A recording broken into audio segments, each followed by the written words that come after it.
Even the most experienced, seasoned wood finishing pros sometimes run into situations where the finish didn't turn out just as they'd planned. If you're one of those people, don't fear. I'm Darrel Younge with ML Campbell, and you've reached the finish line.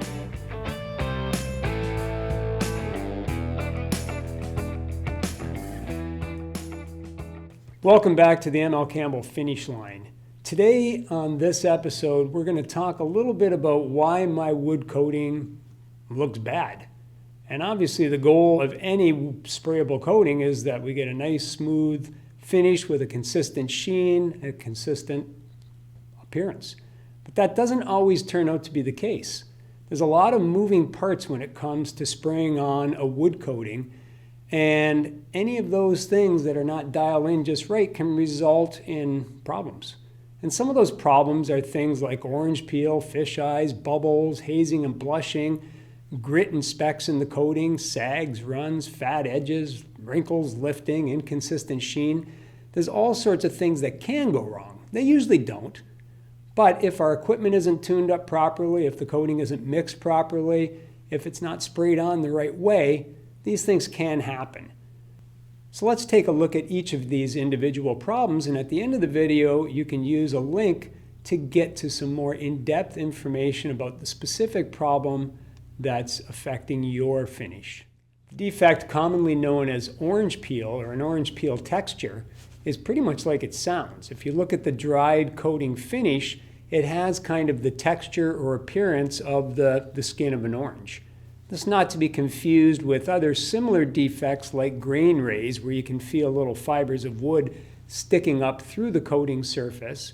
This is more of a consistent texture that has that orange peely kind of texture. Fish eyes and craters, that's kind of another self-explanatory coating defect.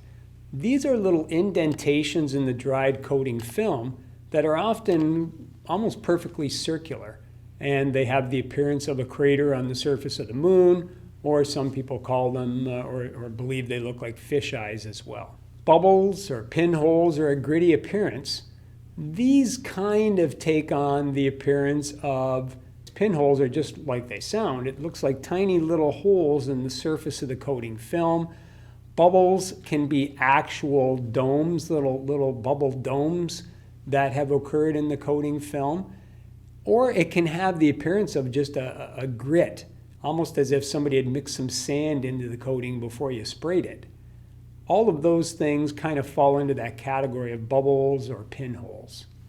A hazy or blushed appearance kind of is also what it sounds like. The clear coating film has a hazy or cloudy appearance when you look through it. Some people refer to this as blushing as well. Blushing can take on a few different appearances. It can be the haziness in the clear coating film, or an actual residue that has kind of occurred on the surface of the coating film. Grit or specks in the coating film has the appearance that somebody mixed some sand in with your coating. And when you sprayed it out and the coating dried, there's all sorts of little specks or grit in the dried coating film. Sags, runs, fat edges, these are coating defects that are typically the result of just spraying too much coating on. Typically on a vertical surface, the coating running or dripping down the surface. In the case of fat edges, that's more a horizontal surface problem. The coating has kind of flowed out towards the edge of a panel, but has been unable to flow over the edge and is accumulated at the edge, and you get what we often call a fat edge. Wrinkling or lifting often takes the appearance of crackling. Sometimes we intentionally try to create a crackle finish in a coating. In the case of wrinkles, we weren't trying to achieve it, it just kind of happened. The difference between a crackle and a wrinkle or lifting is the coating film kind of buckles upward, and when dried, you can feel the wrinkles in the surface.